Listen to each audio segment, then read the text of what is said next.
I want to talk to you today about what I think it really takes to become wealthy in financial terms. Specifically, we're going to talk about today how to condition yourself for wealth. Because I'm going to make a statement right now that may sound like an oversimplification to you.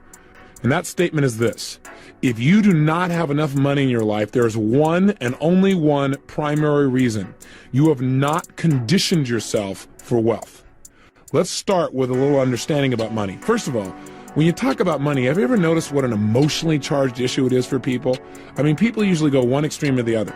Either it's like real positive for them and they get real excited, or they say, yeah, I want to be able to make some money. I want to make things happen in that area. Or you see the direct opposite extreme, where people literally have contempt for it, as if it was something evil or suspect, something that you should avoid at almost all costs. And that usually shows up, obviously, in their lack of economic well-being. Why is it such an emotional issue for us? Well, we could spend several days just analyzing all the associations that have been attached to money throughout the years. But the truth is, money is nothing but a representation, a means to measure the exchange of value between people. So one of the questions that I've asked myself is, why do so many people fail to achieve financial abundance in a country where financial opportunity surrounds us literally at every moment? It beckons to us. And yet most of us never do that. We never create the financial abundance we deserve to have. So I asked the question, why not? Why don't people succeed financially? Out of that question, I started getting some answers on my own, but I also started getting answers by going out and modeling some of the most successful people in the world financially. People have started with little or nothing, ideally. And by the way, there are many more than you realize. We live in a country where people can generate net worths of $100 to $500 million, starting with a little idea for a computer in their garage. Or where somebody can go to IBM as a young kid and become a billionaire by his mid-30s. So there are lots of role models of unbelievable possibility. And you may say, well, that's not my goal. I can appreciate that. But these people certainly know how to create and build wealth, and more importantly, maintain it. Years ago, there was a book written called Think and Grow Rich. And the book was based on the research done back in the early 1900s. What is today's approach to building wealth? What really makes the difference financially today? And what I found is there are certain distinctions that have not changed, because the building of wealth is fundamental. And so a big part of my research has been, what is the mindset of wealth? Of at least some of those basic fundamentals right here in this program, so that you can begin to use those right away. So the obvious question is, what is the number one reason why most people fail financially? And the answer is so simple. It's because we associate negative things to having excess money. In fact, the word excess by itself for most people is a negative. So I wonder why we don't ever have it. The very thing I talked to you about here earlier, the thing that runs our whole life, is two things. What are they? Anything we associate pain to, we're going to avoid, especially if it's major pain. And anything we associate pleasure to, we're going to move towards. Because if I had money, then I could really have more time to be with my family. I wouldn't have to work at certain things. Or if I had money, I could give certain things that are really important to me. Or I could support a specific charity I believe in. Or I could travel. Or I could just do whatever I wanted as quick as I wanted. I could have favorite cars or homes whenever I wanted them. Or I could learn to fly or master any skill or hire the best teachers, the best coaches. Of course I want money. If you don't have it, you're right, you do want it, but not bad enough. Because while you want it, you have an approach avoidance. You also simultaneously have all the negative associations, and we alluded to these earlier. I don't know if you remember them. What are some of the negative associations that people sometimes link in their subconscious mind to money that keep them from literally attracting it? Or they start to attract it, and then their brain gets scared and says, oh my God, this might lead to pain, and then sabotages it. Well, some of them are things like, in order to make it, I'm going to have to work so hard, I'll have no time to enjoy it. So why even try? Or, gosh, by the time I earn a lot of money, I'll be old and gray anyway, so why even go after it? Or, to make money, you got to be really smart, and I'm not smart enough. Or, to make money, you have to take advantage of other people, and I could never do that. Or something like, well, gosh, if I made money, I wouldn't have any time to be with my family. Or if I made a lot of money, people will start judging me. Or if I make a lot of money, well, then I'll just have to pay more taxes. And then the IRS will be after me. And then what will happen? People usually worry about these things, and people have no money at all to start with. Or if I make a lot of money, I probably won't be as spiritual. I mean, I'll get sucked in. And of course, I remember reading the Bible. It said, it's easier for a camel to get through the eye of a needle than the rich man to get into heaven. And gosh, it's hard for camels to get through needles. Classic misinterpretations like that cause people to live in experiences of lack. And I don't know of any place in the world where when people feel like they're living in lack, where they feel like they don't have enough, where that encourages the highest level of the human spirit to come out on a consistent basis. Now, I might be wrong about that, but I got to tell you, wherever I see lack, I see crime in mass. Wherever I see lack, I see people trying to escape with drugs. Wherever I see lack, I see people taking advantage of other people and making it okay, justifying it by, well, I had to survive. I don't think lack brings out the best in the human spirit. I think when we have abundance, what happens is we stop focusing on ourselves and how we're going to survive. And we have enough to start focusing on who we really are, which are human beings or spirits that are here to contribute. And I think when you're in a position of trying to survive, your focus is on you. When you've learned to handle that message, when you really know you've got your act together and you don't have to worry anymore, it's much easier for people to look at how can I contribute to my fellow man. Now, I'm not saying that you can't come from a position of lack and be a contributor. Obviously, you and I can name after name of people who have been able to do this and are role models of possibility, even though they grew up with nothing financially and never had anything. So I'm not saying money's the only answer. I'm just saying in this culture, in this time, if you had a choice between having it or not having it, why not go for it and have it too? Why not use your money as a powerful tool for positive influence in the people's lives you care about as well as your own, and enjoy having it. Get off the guilt trips that have stopped you in the past. It is that sense of guilt that if you have more money than somebody else, or what if you made more money than your father? Oh my gosh, God, what a wound that would be. It's that kind of thing, those negative associations that are keeping you from having what you want. So if you do not have all the money you want in your life, you associate more pain to having more money than you have now than not having it. It's that simple. You can condition yourself to change those feelings and those beliefs. But I want you to know that is the number one reason that most people don't succeed financially, according to people that are most successful in the world at attaining, maintaining, and building wealth. That if you don't master and handle the 7 things I'm about to talk about, then every single day you're probably experiencing a financial bloodletting.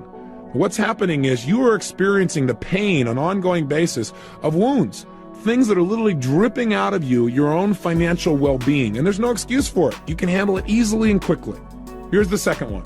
The second reason these people say, and have told me thus far, that people do not succeed financially is not only do they have negative associations to money, but even if they have okay associations, they never make having an abundance of money an absolute must.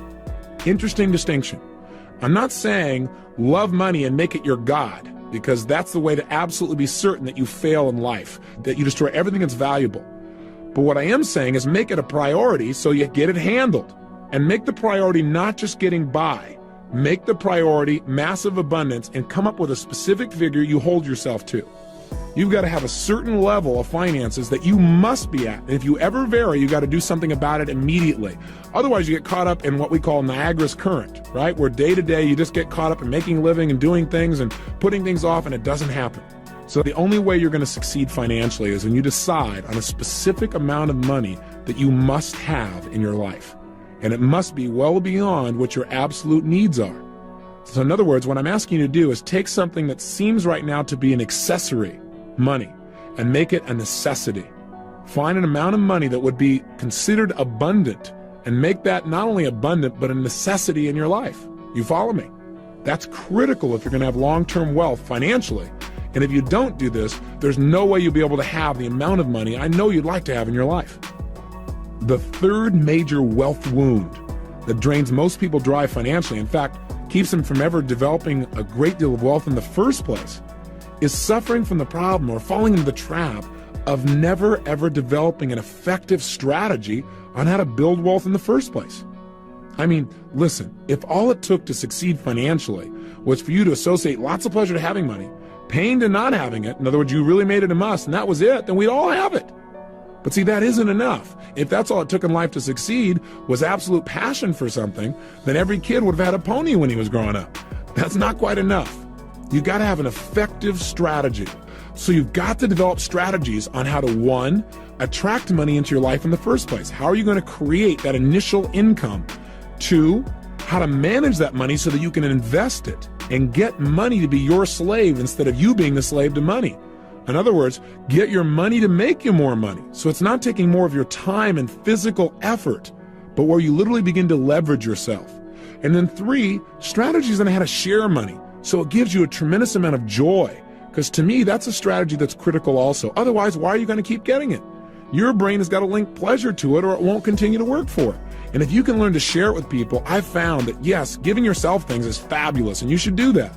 But if you can also share that, it'll give you even more joy. It'll give you all those pleasurable feelings you've really wanted. Those are 3 strategies that are critical. So how do we go about mastering these strategies? Where do we come up with this? I mean, we weren't taught this in school, that's for sure. So how do we go about it? And the answer is simple. We use modeling.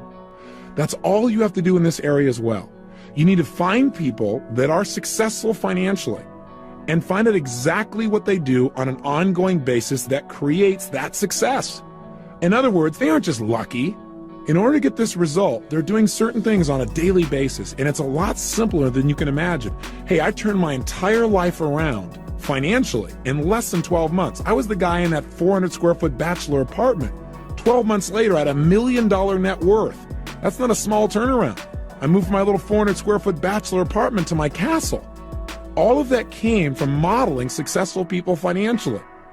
You can go and meet these people directly and model them yourself. You can find people in your own neighborhood, people around you who've done extremely well, and find out exactly what they're doing that makes it work. Become like an investigator, become like a hunter, and your prey is now wealth. And what you're going to do is stalk it. You're going to study its habits. You're going to notice where it goes. Really follow this prey. Gosh, if you can make earning money and developing wealth fun, you can't believe what'll happen in your life. It doesn't become your whole focus, but it becomes a part of what creates joy for you in life. And while you're doing it, by the way, you're adding value to other people's lives. Because the only way you can possibly make money is to create an exchange of energy and value for other human beings. That's the only way it can be done. And by the way, once you've really studied and you have developed a plan to develop wealth, the only thing you're going to need in addition is a good vehicle. And again, part of your plan should be how to get that vehicle, how to develop something for you so that you're earning money even while you're sleeping. How would you feel then? Instead of feeling like every day there are things you had to do just to keep up, just to support your family, just to have a certain level of lifestyle. But that is wealth wound number 3, failure to get an effective strategy for consistent wealth building. Here's wealth wound number 4. This one's pretty simple. Failure to consistently follow your plan once it gets set up. See, there are people who actually have developed a good plan. They've got some good role models. They worked really hard. They've studied finances, but they don't get themselves every single day to follow through. But some of them really do work. The problem is people don't work them. They go to a seminar and they learn how they're supposedly going to build something financially, but they never follow through. It's mind-boggling. But the problem is they don't have what we're teaching you, which is how to get yourself to follow through, how to condition yourself so you consistently take those small steps that create huge financial abundance. I mean, one of the simplest examples that I can give you is one you probably already know about, but the question is, have you followed through on it? And that is the whole principle of compound interest. You're familiar with it, aren't you? Gosh, if you're not, you need to introduce yourself to the principle. What it basically says is this: if you take a certain amount of money and you set it aside, and all you do is allow that money to continue to bring you interest, in other words, you lend it to a financial institution or make a simple investment, a very secure investment. But the point is, let's just say you took a small amount of money. In other words, every day you followed your plan. What does that mean if you don't take that money out and you really stick to your plan? See, the biggest reason most people don't make money is not because they can't figure out how to do it, but because they don't follow through. They don't do those simple little daily things that can make them successful. And again, this is not the only way to be wealthy. This is just a nest egg. This is not learning all kinds of active strategies. This is not learning all the ways you can build wealth through additional income. This is just taking the small amount of resources that any human being can virtually get their hands on, and you can develop it. Here's number 5, relying on experts. I mean, who else can I rely on? Take a wild guess. Yourself. You've got to get to the point where you have enough expertise that you can make your own financial decisions. If you don't, you are going to experience a major financial wound, and it may kill you financially. It may destroy you financially. You've got to know. I'll tell you another area you better become an expert in, and that's taxes. Because the tax laws are changing so often, and even the experts who are supposed to be able to tell you exactly what to do can't agree. So if your name's on the line, you better know what's going on there. Otherwise, you could get yourself in big trouble. And if you know what's going on, you can pay the appropriate amount of tax and not more than the appropriate amount of taxes that are out there as well. Best you learn to manage that effectively and not overpay. That's not being intelligent. That's not being patriotic. Just remember, you're going to spend more money on taxes than you'll spend on your children's college education or virtually any other investment you're going to make in your life. So it makes sense to understand this area. Again, I'm saying, bear in mind that the decisions that you make financially are your decisions. You will pay the price or you will reap the rewards. So best you understand them. Number 6, financial complacency. Hey, if you want to make sure that you absolutely fail in life, the quickest and easiest way is to begin to rest on your laurels. That is to get so comfortable that you stop paying attention. You stop doing the things that are necessary that create success. It happens with your physical body where you start to take it for granted, you don't exercise anymore, and whammo, you pay the price. There is a law of life that we must never forget if we want lifelong success, and that is whatever you fail to use, you lose. Listen, you don't have enough not to invest. You must find a way. Otherwise, you will never have what you want. Bearing what you have will not give you more. It will cause life to take away what little you do have. So the message is, right from the Bible itself, if you don't use what's given to you, you're going to lose it, period. You've got to make sure that once you start to succeed with your wealth, that you don't sit down on it. Because see, if you don't actively try to build more, you're not adding more value to other people. The only way to multiply your wealth is to invest your money, which creates more opportunity, more possibility for others around you. Otherwise, what you're doing is hoarding, and it will be taken from you. Make sure you don't get so comfortable that you stop focusing. Financial wealth comes from consistent focus on how to continually create, maintain, and build your financial foundation. What's the 7th one? Well, let's imagine that you've handled the first 6, and you've really done well, and you've built something up. Now you finally have got something here. You've really built some wealth. You've got a major foundation here. You got some freedom. And then one day something happens you never anticipated. Something happens you never thought would happen in a million years. Like losing 50% of your wealth overnight. Well, number 7 is what kills most people even after they begin to really succeed. It's the final kicker that if you can master this wound, if you can patch this wound up and heal it, you can remove all the scars from your financial body and actually get to experience what it feels like to move in the world we call wealth, abundance, an unlimited sense of possibility in your ability to create opportunity for yourself and the people you care about, the opportunity to have influence in your lifetime. If you can heal number 7, you get all of that. If you don't, all of a sudden everything you work for drops out, allowing financial crisis to turn into financial ruin. In other words, I don't care who you are, how bright you are, how successful you are, how hard you work at being brilliant financially, I can guarantee you one thing. You're going to have some major learning experiences. Remember earlier when we said that success is the result of good judgment, that good judgment is the result of experience, and that experience, unfortunately, is often the result of bad judgment? I can guarantee in your lifetime there are going to be places where you have bad judgment. The best financial managers have bad judgment. There are things you cannot control.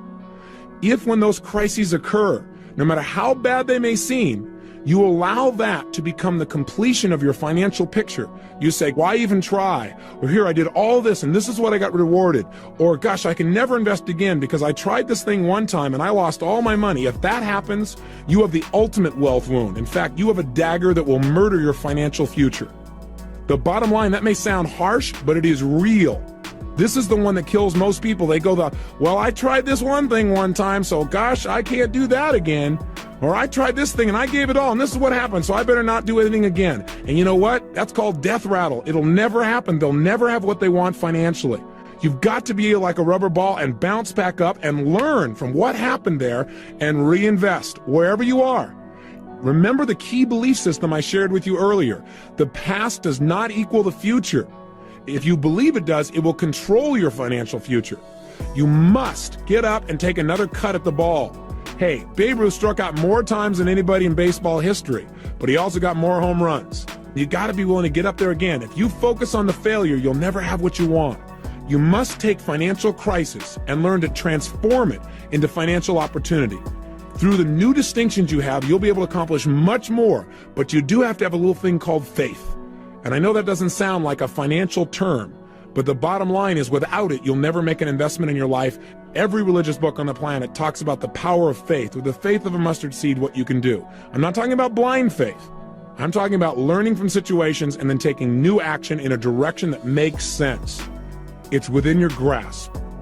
What I want you to do now is to handle these things in advance. The time to handle a problem is before it ever comes up. And so what I want you to do as your exercise for today is to condition yourself for wealth. How? By understanding the 7 fundamentals that make the difference between financial success or ruin. You now know them. Let's begin to implement them. How do you do it? Start with number 1. Ask yourself specifically, what are some of the beliefs that I have that are probably keeping me from increasing my personal wealth, from attracting financial abundance? What are the beliefs I've got about that are probably holding me back, making me feel like, oh God, that wouldn't be right? What are they? And identify them. Question number 2. Remember we said the reason people don't succeed, they don't make having financial abundance a must. Financial survival is a must, but not abundance. So ask yourself the question, do I have a specific amount of money that I have selected that is well beyond my bare necessities? Something that would represent massive financial abundance that I absolutely am committed to having, that I have made a must. And if not, you need to design that number and you need to get yourself to make it important enough that you will make this happen no matter what. 3, do I have an effective strategy to build my wealth and to absolutely achieve those goals and surpass them?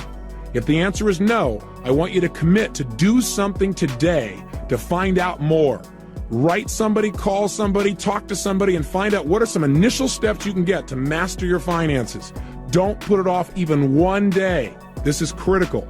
4, practice what we're talking about here. Get yourself, once you have the plan, analyze. Have you in the past gotten yourself to follow through consistently? If the answer is no, please use what you're learning here on how to get yourself to follow through, to use your personal power, and just do a little bit each day, just like we're doing here. We're taking things a little step at a time each day, but each day builds on the day before. Give yourself that benefit. Question number 5, what do you need to learn so that you can make the financial decisions in your life with good input? But what do you need to learn about taxes, etc., and actually make a list of the things you don't understand and go find someone who can give you those answers. 6, just write yourself a sentence or 2 that makes it really clear why you're going to continue to follow through, even when you start to succeed, where you won't get caught up in going, well, I'm doing pretty good, where you'll keep a financial vigil. Don't do what I did. I had to learn the hard way. Learn the easy way. Pay attention to your finances consistently. Don't just, get comfortable and allow things to dwindle or give up the power to somebody else. And finally, number 7, develop a belief within yourself. And when I say this as homework, I'm asking you to develop or write a belief that'll support you. But if I was going to tell you what it is for me, develop a belief within yourself that no matter whatever happens financially, that who you are personally is much bigger than anything that could ever happen to you financially, bigger than anything that could happen to our economy. Develop a belief in the core of your being that you are more than finances, clearly. As hard as I pushed you to really take care of this, equally hard, get clear that finances is not the game of life, but it's one of them. And the reason I stressed it strongly with enthusiasm is because I think it's the one that most people concentrate on least and creates the most amount of pain. Because getting in a relationship, most of us figure out how to deal with. Getting a chance to handle our physical body, there are a zillion books on dieting, everybody's trying one next week. But how many people really spend the same amount of focus on their finances? We know the answer. Again, 95% of the United States at age 65 is either dead broke or dead. You don't want to be one of these people. So let's make sure that this is a brand new beginning for you. Let's make sure that today you take some new action. And one more thing I don't want to leave out, and that is one of the greatest ways to become wealthy instantaneously is to understand the essence of real wealth. And that is, I had the privilege of interviewing Sir John Templeton several times, and he's obviously been a facilitator at Financial Mastery. And I asked him, what does it take to be wealthy? And John's response was gratitude. I thought, wow. He said, yes, Tony. He said, think about it. How many people you know have an immense amount of money, but they're emotionally poor? They live in worry. They live in fear. They're angry all the time. He said, when you are grateful, it doesn't matter how much money you have. When you're grateful, you're rich. And no matter how much money you have, when you're not grateful, you're poor. I thought, how true. My point is, I want to invite you, no matter how tough a situation you think you're in, remember someone else is doing worse. Someone's in a tougher place. Your worst nightmare financially is someone else's greatest dream, especially if you travel to other countries in the world. So one great way to change your financial consciousness, if you would, to change this old patterns, these old associations, is go do something. Go do something in the next 3 or 4 days for someone you don't know. Because when you do that, you teach your brain that there's more than enough. And that'll start to make you feel grateful. It'll make you feel like you're contributing. And that'll make as big a change as any other form of neuroassociative work you could ever go about. So really, don't just think about this. Go do it. And do something good. And I think you'll begin to feel like, hey, I deserve to do well. And I'll tell you one other belief I have, one final one. I used to struggle so much with doing well financially. And I'd sabotage it and so forth. Till one day I thought, you know what? Receiving is evidence you've given consistently. If you're receiving a lot, it's not luck. It's sowing and reaping. And if you keep sowing good seeds, you're going to reap. But you know what? Sometimes you sow good seeds because of your mentality of mixed associations. You basically don't reap. You just let the new fruit, the new value, the new benefits are available to you. You don't notice them, so they die on the vine. You got to make this change. When you do, your life not only will change, but all the people around you that you can touch can change. Because you remember something. You cannot give that which you do not have. You can't give money if you don't have it. You can't give time if you don't have it. And if you get this area handled called abundance, the richness of your life just jumps. And you'll find that all this is synergistic. When you do well in finances, if you've worked on the other things we've talked about already, you're going to get some real synergy, some real momentum, and everything gets better. So please take this seriously. Focus on this. Get a plan. Change your associations. And one of the most powerful ways to do that, besides everything else we've talked about, is contribute. Go do something for other people. Just prove to yourself there's more than enough. That's what changes people's lives. And by the way, if you say, well, I don't have the money to help somebody else. Bull. So I say to you, if you say you don't have the money to go help somebody, you can't afford not to. You can help somebody. And the minute you do this, the minute you reach down deep, you find a way to do for someone else or do for yourself, but especially when you find a way to do for someone else, you teach your brain there's more than enough. I want you to change it. I want you to see that wealth is abundance, and abundance usually causes more of the best of us to come out. Remember, money will make of you more of who you are, and if you're good, it'll give you more to be good with. So let this day be a brand new beginning for you. Take some action today that shows that what we've been talking about is real for you. Go out and do something unique for someone else, or make an investment in yourself, or make an investment, or go get a plan, but do something.